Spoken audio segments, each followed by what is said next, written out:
It is debate night in America, as you probably know. In just a few hours, Vice President Kamala Harris and former President Donald Trump will meet face to face for their first presidential debate. The stage is set at the National Constitution Center in Philadelphia, just a few blocks away from the historic Independence Hall, where the founding fathers debated the United States Constitution and, of course, the Declaration of Independence.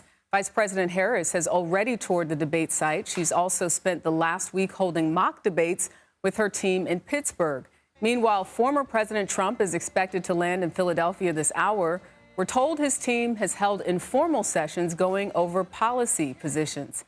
Tonight's debate will last 90 minutes with 2 commercial breaks. There will be no live audience and no opening statements. Candidates will have 2 minutes to answer questions, 2 minutes for rebuttal, and 1 additional minute for any follow-ups. Microphones will stay muted while the other candidate is speaking, unless, of course, there is a significant crosstalk. I want to bring in John Dickerson. You know him well. He is normally in this chair, but has been busy getting ready for our special coverage here tonight on CBS. So, John, let's get straight to it. How much will this debate matter in terms of moving the needle?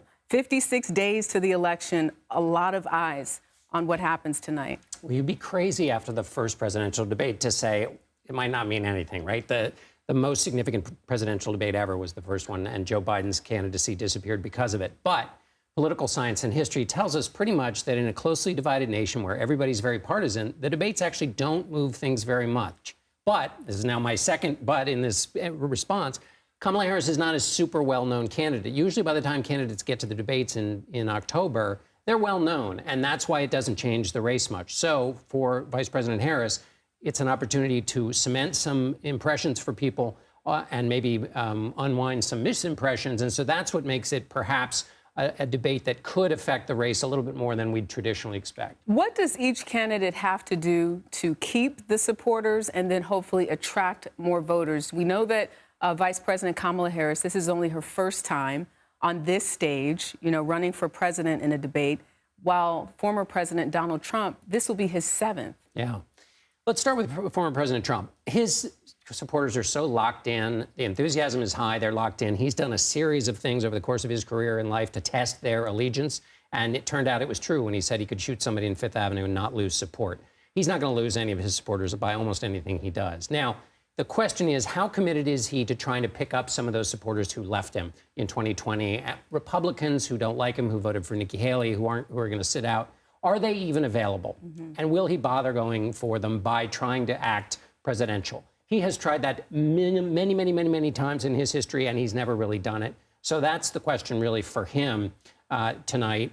For Vice President Harris, she has 2 challenges. One is what I talked about earlier. People don't have a strong impression of her, or they have a light impression and they want to lock it in. So she basically needs to do more work on her own persona as a somebody where the audience can imagine her sitting in the Oval Office. That's her big task. And the other is just dealing with the chaos created on a debate stage by Donald Trump, which mostly means not taking the bait. I wonder sometimes how many people are quietly going to support Vice President Kamala Harris the way that they quietly supported Donald Trump, but maybe weren't as boisterous about it.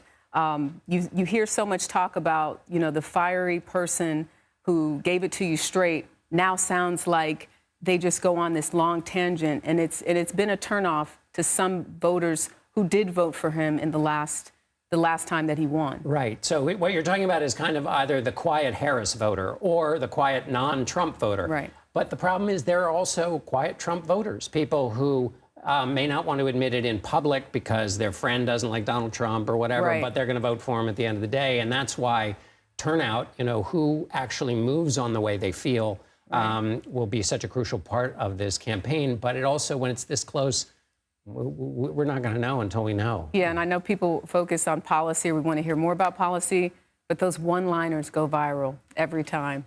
They do. But I'm going to make a stand, as I have for so long. We're electing somebody who, when they put their hand down on the day they take the oath of office, they will be in charge of all the nuclear weapons, troops in more than 150 countries, and responsible for 377 million people.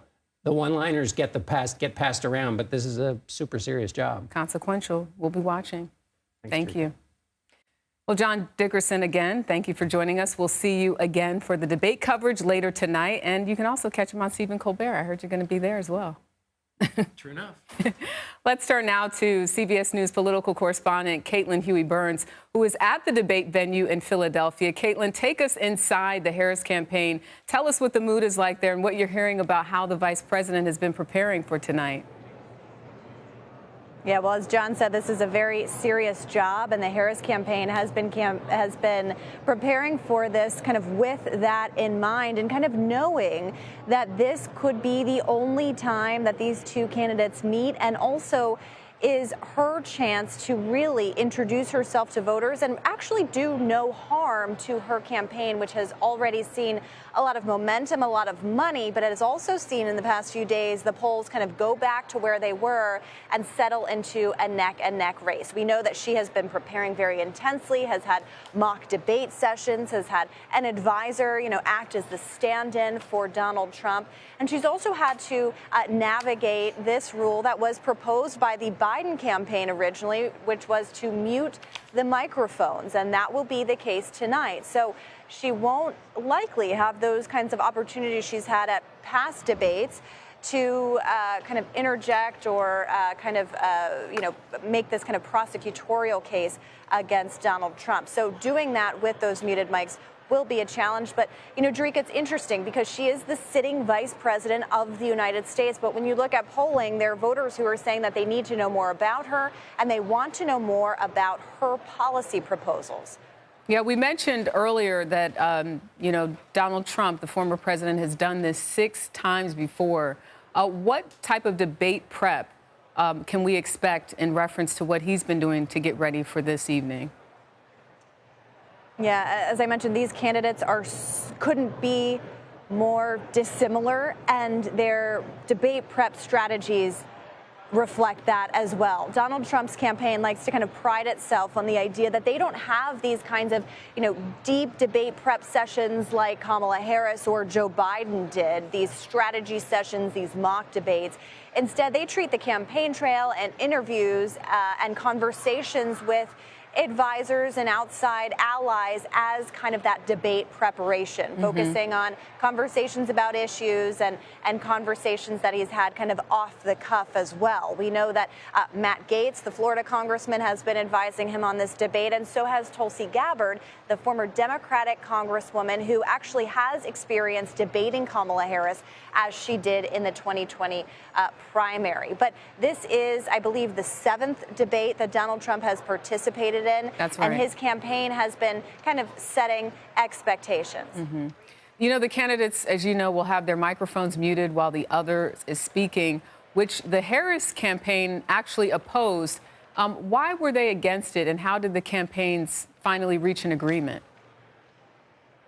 Well, kind of originally, if you remember those debates between Biden and Trump in 2020, especially that first debate in Cleveland, they talked over one another. The viewers couldn't hear what they were saying, and it just turned into a shouting match that really turned everybody off.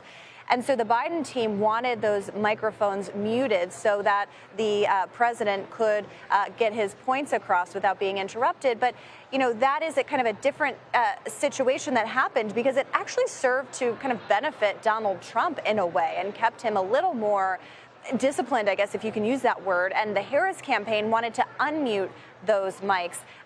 The campaign settled on muting the mics as they agreed to in the original kind of debate parameters. But what the effect of that could be is that, remember that moment that Kamala Harris had debating Vice President Mike Pence, or then Vice President Mike Pence at the time, when she said, I'm speaking. And that was a kind of viral moment.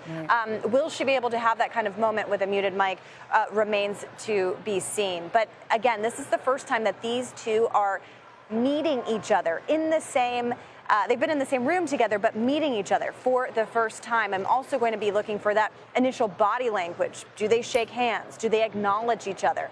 politics has become so divisive, but especially these two candidates really dislike one another viscerally. You can see that in the campaigning. And so how does that kind of manifest itself on the debate stage tonight? We'll be watching. Yeah, it's funny how you mentioned that, those little details that we will all be looking in terms of the body language and whatnot. Also, we know that even when you mute someone's mic, if they're talking loud enough, you might be able to hear what they're saying. Yep. Caitlin Huey-Burns for us in Philadelphia. Thank you. Tune in for the first presidential debate between Vice President Kamala Harris and former President Donald Trump tonight at 9 p.m. Eastern. It's hosted by ABC News, but you can watch it right here on CBS News 24/7.